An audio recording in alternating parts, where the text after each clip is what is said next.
¿Cómo define los 100 días de Milei? Uy, en una palabra es difícil. La primera que me surge es desastre. Desastre, pero no es un desastre equitativo, precisamente por esta relación que Milei tiene con las corporaciones, con el poder económico. Es un gobierno que mientras hunde a pasos agigantados a los sectores trabajadores, a los sectores medios, está favoreciendo también en forma agigantada a los sectores más concentrados de la economía. En cada una de las medidas que él toma, hay alguien que se favorece. Mira, esto se ve muy bien en el proyecto que había mandado el Ley Ómnibus, en el DNU. Cada artículo tiene nombre y apellido, el nombre y apellido de algún sector que se va a ver muy favorecido por su política. Él dijo que el ajuste lo iba a pagar la casta. ¿Considera que es así lo que hoy está sucediendo? Mira, es uno de los mejores trabajos de marketing que he visto, porque es como lo opuesto, como si vos compras un producto que te venden para una cosa y termina siendo el contrario. Bueno, esto es lo mismo. La verdad que lo único que puedo decir de eso es que hizo un gran trabajo de marketing basándose en algo que es el descrédito, la bronca que había y que hay contra quienes nos vinieron gobernando todos estos años, una bronca lógica porque han llevado a nuestro país al desastre, porque el gobierno de Alberto Fernández causó una desilusión profunda, pero él eso lo utilizó exactamente para su contrario. Él eso lo utilizó para, utilizando un discurso contra la casta, favorecer a los sectores económicos más concentrados de la economía. Por eso uno dice, pero ¿cómo puede ser? No se puede pagar la luz, no se puede pagar el gas, no se pueden pagar los aumentos del colectivo. Se ha bajado el consumo de productos básicos para nuestra población, como es la carne, y los mercados siguen subiendo, o los índices económicos, o el Fondo Monetario lo recibe y lo felicita. Bueno, ¿cómo puede ser? Puede ser porque precisamente está gobernando para esos sectores, para pagarle al FMI su deuda. Él siempre ha demostrado un gran compromiso con eso. Y bueno, eso es lo que hace que haya una situación cada vez más desigual. Ahora, el gobierno celebra que bajó la inflación, que ha logrado controlar el dólar paralelo, que llegó en menos tiempo de lo que pensaban al déficit cero. No, todas mentiras, falacias, como le gustaba decir a él, falacias absolutas, porque lo que hizo es bajar los ingresos a garrotazos, entonces que la gente compre menos o no compre algunos productos que se han disparado y se hacen inalcanzables para el bolsillo popular, es algo de corto alcance, porque está bien, hoy consumo menos, mañana consumo menos, pero esa línea no puede ser infinitamente hacia abajo. Empieza a haber problemas muy críticos en los barrios populares. La verdad que la situación ya es muy crítica y ni siquiera están mandando comida a los comedores. El que tiene un salario vive de su laburo de hacer changas todos los días, todos te dicen que se les cortó muchísimo. El que vive de un salario, incluso tiene un trabajo formal, si antes le alcanzaba hasta el 20, ahora le alcanza hasta el 10. Entonces estamos yendo a una situación cada vez más crítica. Ellos se agarran, pararon todos los gastos, cortaron absolutamente todo y se bajamos a déficit cero. Bueno, sí, pero lo que nos prometen es una situación cada vez peor. ¿Se volvió de derecha la sociedad argentina? Bueno, esa es una pregunta muy difícil, la verdad, porque yo creo que hay ciertos conceptos que después de años de gobiernos que tuvieron un doble discurso, que hablaban en nombre de los derechos humanos y hacían otras cosas, o que se utilizaba ese discurso, y se lo digo como alguien que ha militado toda la vida en el ámbito de los derechos humanos, no estoy desprestigiando la lucha, sino aquellos que por ahí lo han utilizado con otros fines. Creo que todo eso fue generando reacciones que también esta derecha de Javier Milei supo utilizar, pero el 55% que él construyó en el balotaje no es una construcción de todo un medio país que se hizo de derecha. Creo que ahí, como te decía antes, se conjuga también con el hartazgo de lo que se venía viviendo y con esa creencia de que, bueno, votando algo distinto, alguien que aparece como nuevo, se puede encontrar una solución. Miriam, ¿cómo ve usted el ánimo de la gente? Porque en las encuestas, más allá que ha caído un poco la imagen de Milei en el último tiempo, no así en Mendoza, acá está llegando casi a un 60%. ¿Usted cree que las encuestas son reales o el ánimo de la gente ya va poniéndole un límite al presidente, a la paciencia que le había dado en un primer momento? Mira, hay un poco de todo. Creo que hay mucho dibujo, como hay siempre en las encuestas. Yo siempre digo que si yo le creyera a las encuestas no sería diputada nacional, ¿no? Porque imagínate, la ciudad de Buenos Aires, por ejemplo, tenés que sacar alrededor de un 8 o 9%, porque si no, no ingresás. Entonces, al Congreso Nacional siempre, yo le creo a las encuestas, ¿viste? Cómo nos tratan a la izquierda y otras cosas. Bueno, la verdad no hubiese obtenido ningún resultado.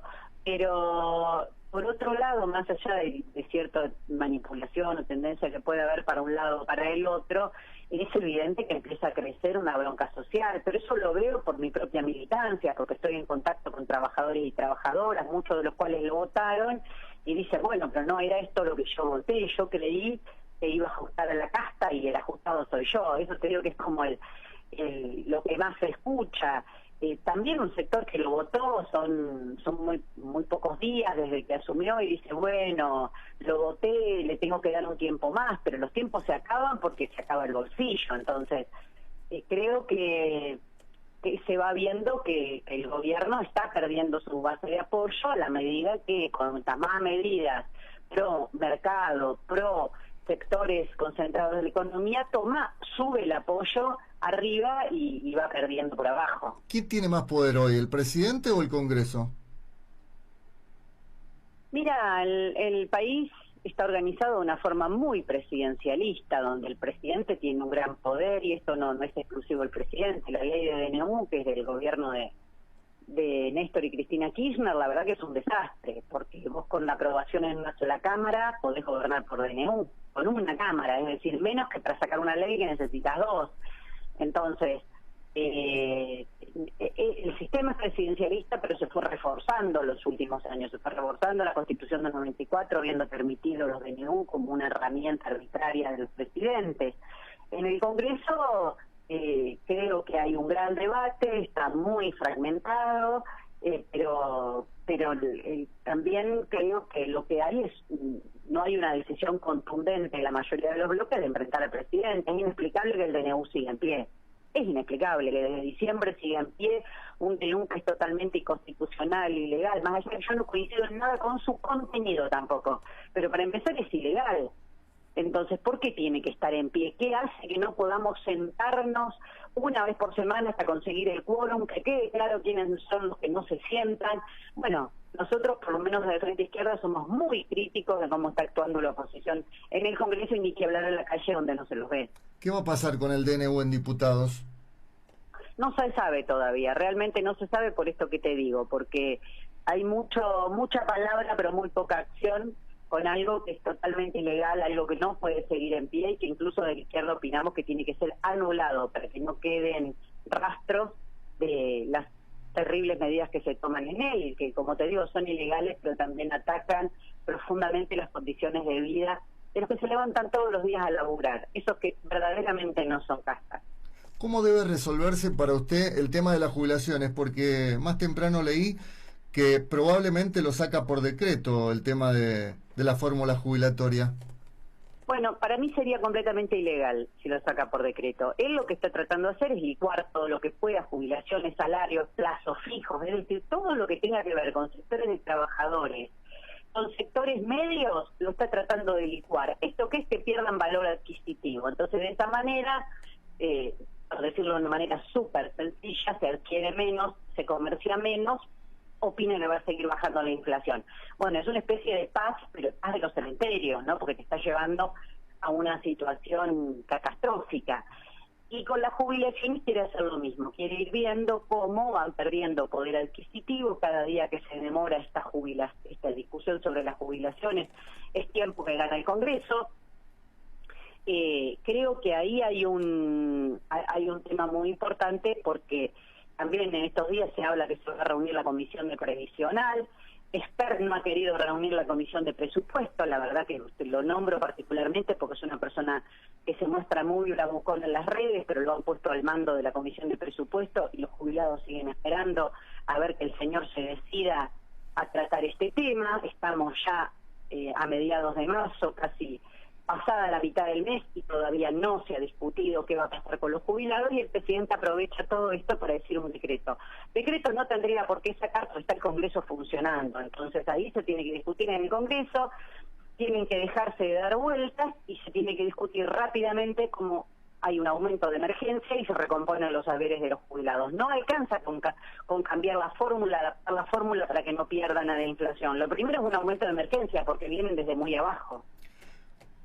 Cuando la oposición, cuando el oficialismo dice que hay parte de la oposición que quiere desestabilizar al gobierno, ¿considera que es así?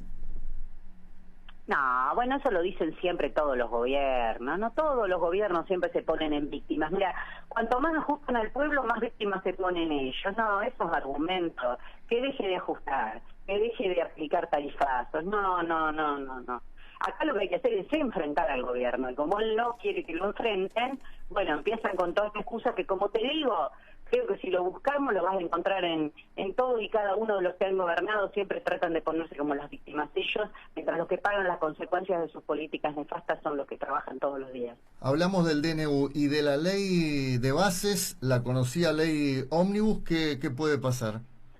Bueno, circula por abajo una nueva versión, pero todavía no se sabe qué es lo que va a pasar. Te digo la verdad, sería muy arriesgado darte una opinión porque cambia todo todos los días, como fue cambiando con la ley base. Acordate que empezó de una manera y fue cambiando, fueron sacando cosas, fueron incorporando otras. Así que el único hilo conductor que tiene todo esto, como para no marearse y tenerlo claro, favorece a los de arriba, perjudica a los de abajo. Es lo único que tenés que tener claro.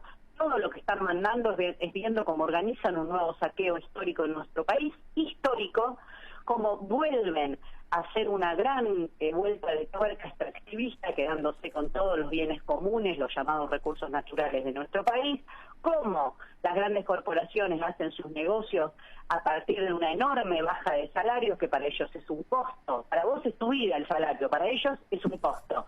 Cómo vuelven a sacar una tajada de ganancia en nuestro país, y así están, en un festival donde los de arriba se enriquecen cada vez más y los que trabajan no llegan a fin de mes. Como defensora de los derechos de las mujeres, Milei tiene una vicepresidenta mujer, tiene a su hermana, que es quien toma prácticamente las decisiones. ¿Cómo vio la idea de cerrar el Salón de las Mujeres y crear el Salón de los Próceres, donde está Menem, por ejemplo? Mira, yo no soy muy amante de los salones en general, no es algo que me preocupe en general, pero lo viví como una provocación, porque un 8 de marzo, y pone a mujeres para llevar adelante una política machista. Esto acá no diferencia el género, pone a mujeres que lleven adelante eso para implementar una política machista que en manos de un hombre hubiese sido muy brutal. Entonces ponen a mujeres para atacar a las mujeres. Yo voy a seguir defendiendo los derechos de las mujeres, siempre lo he hecho, y especialmente aquellas trabajadoras jubiladas, las que laburan en su casa, que para mi ley, yo no sé, como dijo mi compañero Nicolás del Caño en el Congreso, yo no sé quién le cambiaba los pañales meados, porque seguramente ha sido su mamá, y él dice que su mamá no trabajó. Es decir, son muchos debates que venimos teniendo desde hace años, y que en esta batalla cultural en la que está inmerso el gobierno, trata de encubrir también con eso muchos debates de la vida real, ¿no? Te van mezclando realidad con ficción todo el tiempo, porque te mezclan bajar un cuadro con decir que las mujeres que han estado en su hogar no trabajan y que por eso no tienen que jubilarse. Así que tenemos un debate muy importante, y creo que las mujeres hemos demostrado que cuando salimos a la calle, cuando nos organizamos, somos imparables, y en eso estamos. Por lo menos de mi punto de vista tenemos que volver a cobrar esa potencia que ya demostramos que tenemos, solo hace falta organizarla. ¿Usted dice que Milei es machista? Súper machista. No solo que es machista en forma individual, su movimiento lo organizó a través de Reacción Patriarcal, juntando a todos aquellos que venían quedando resentidos y enojados con el valor que habíamos cobrado a las mujeres en la calle, con la pelea que se potenciaba, con esas pibas que empezaban a cambiar sentidos comunes que tenían décadas en nuestra sociedad, y contra eso organizó su movimiento. Sí, su movimiento tiene muchísimo de Reacción Patriarcal, por eso lo sigue utilizando permanentemente. ¿Cómo ve la política internacional que lleva adelante el gobierno? Bueno, una política totalmente alineada con los intereses de Estados Unidos. Es un gobierno que tiene como eje el pago de la deuda externa, la subordinación al Fondo Monetario, y desde ahí organiza absolutamente todo. Miriam, ¿y el tema del protocolo antipiquete que se aplica desde que asumió Bullrich en el Ministerio de Seguridad? Es ilegal y es increíble, increíble. Mira, lo vivo en carne propia, por eso te agradezco la pregunta. Yo venía denunciando muy fuertemente porque la ciudad de Buenos Aires está manejada por Patricia Bullrich. Macri es un señor que anda de vacaciones y cada tanto pasa por la ciudad, hace alguna declaración poco afortunada y no sé, debe volver a ir, no sé bien qué hace. Pero Jorge Macri. Pero Patricia Bullrich es la que maneja la ciudad. Vos salís a la calle y el golpe están todas las fuerzas federales como si se hubiese dictado la intervención federal. Igual, exactamente igual que si se hubiese dictado una intervención federal. El otro día, el día lunes, voy a solidarizarme con los movimientos sociales que estaban manifestándose ante la falta de comida en los comedores, ante la falta de respuesta del gobierno y del ministerio de Sandra Petovelo, en provincia de Buenos Aires, localidad de Avellaneda, provincia de Buenos Aires. Estábamos a varias cuadras del puente Pueyrredón, que puede ser considerado territorio federal, estamos a varias cuadras de la estación de ferrocarril, es decir, estábamos en plena provincia de Buenos Aires, todo copado con la Policía Federal, todo copado con las fuerzas federales de Patricia Bullrich. El gobernador Kicillof ni mu dijo. En ese momento estaba dándole conferencia de prensa, no dijo una palabra. Otro que se deja copar la provincia de Buenos Aires por Patricia Bullrich. Entonces yo ya no entiendo nada, porque vos después los escuchás a estos señores por televisión, incluso Kicillof hace grandes alegatos contra el gobierno nacional, que llama a la rebelión impositiva y todas las barbaridades que dice usted. No dijo una palabra de la represión llevada adelante por fuerzas federales en un territorio que es propio, que no tendrían por qué estar ahí las fuerzas federales. Así que si Patricia Bullrich es una represora, estamos todos de acuerdo, pero que la dejan actuar, la dejan actuar. ¿Está vigente el kirchnerismo? No, eso no lo sé. Eso tendrá que preguntárselo a los peronistas cómo se tienen que organizar ellos. Cristina Kirchner evidentemente es una de las figuras centrales de la política, sigue siéndolo, de la política nacional y por supuesto también dentro de su propio movimiento. Miriam, ¿qué país se nos viene si no hay Pacto de Mayo? Si hay Pacto de Mayo, uno muy malo. Y si no hay lucha, organización y resistencia a estas políticas, también. Yo veo que es un momento donde hay que salir a la calle, donde hay que organizarse, donde la masividad es lo que combate las políticas represivas. Este 24 de marzo vamos a estar nuevamente en la calle con el encuentro Memoria, Verdad y Justicia, denunciando a todos los responsables de haber llegado a esta situación. Eso es muy importante. Por eso hemos peleado mucho porque haya dos documentos de la marcha. El documento que hacen los organismos históricos, que dirán lo que tengan que decir, pero un documento donde claramente marquemos las responsabilidades de quienes nos han traído hasta aquí, donde los gobernadores son corresponsables. Vos tenés luchas docentes en todo el país, y eso es por responsabilidad de los gobernadores que aplican ajustes en sus propias provincias. El gobernador de Chubut, que en el último tiempo se ha mostrado como un gran opositor por la pelea que tiene con el gobierno nacional, alardea hacer ajuste en su propia provincia, una provincia que ya viene sufriendo las consecuencias de desastrosos gobiernos aliados de Sergio Massa. Entonces, es muy importante que este 24 estemos en la calle y que la CGT y la CTA convoquen a un plan de lucha que esté a la altura de las circunstancias y que organice la pelea contra las políticas de este gobierno, porque si no, cada vez la situación va a ser peor. ¿Está de acuerdo con las medidas que se han tomado para combatir a las bandas de narcotráfico en Rosario? No. 11 veces se hizo lo mismo y 11 veces fracasó. Decime por qué la vez número 12 resultaría. No, yo lo dije en el debate presidencial, hay maneras de combatir eso, pero no son exactamente las supuestas. Lo primero que tienen que hacer es sacar el andamiaje jurídico con el cual lavan dinero. Eso no necesita ningún soldado, no necesita ninguna fuerza represiva en la calle, necesita que le saques el negocio por el cual lavan el dinero. Hay medidas muy importantes que hace años que tendrían que haber tomado y se toman exactamente las contrarias. La hidrovía manejada por manos privadas, ahora metieron a Estados Unidos, los que organizan el narcotráfico a nivel internacional, a controlar la hidrovía, los puertos de manos privadas. ¿Cómo van a estar los puertos en la ciudad de Rosario, mano privada, donde no tenés ningún tipo de control? Eso tiene que ser estatizado, puesto bajo control de sus trabajadores para que no haya ninguna duda de corrupción ni negociado, y empezar desde ahí a tener una serie de políticas que son exactamente las opuestas de las que están tomando, que es más de lo mismo. Mira, cambiar el Código Penal, siempre digo, es gratis, mandar fuerzas federales es muy llamativo, pero de verdad lo único que haces es sumar un problema y no una solución. Comenzamos la nota donde yo le pregunté, en una palabra defina la gestión Milei. Ahora le consulto, en una palabra defina a Milei. No tengo una palabra, tengo una frase. Creo que, como te decía antes, se comprobó que es un títere del poder económico. Así que títere, podría ser que me decís una títere. Miriam, ha sido un gusto escucharla. Que tenga buen día y gracias. Por favor, muchas gracias a ustedes por el espacio. Que la pase bien, gracias. Miriam Bregman, diputada nacional del Frente de Izquierda, fue candidata a la presidencia en las últimas elecciones y en uno de los debates, reitero, instaló esa frase que ha quedado ya en la memoria de todos, definiéndolo a Milei como gatito mimoso.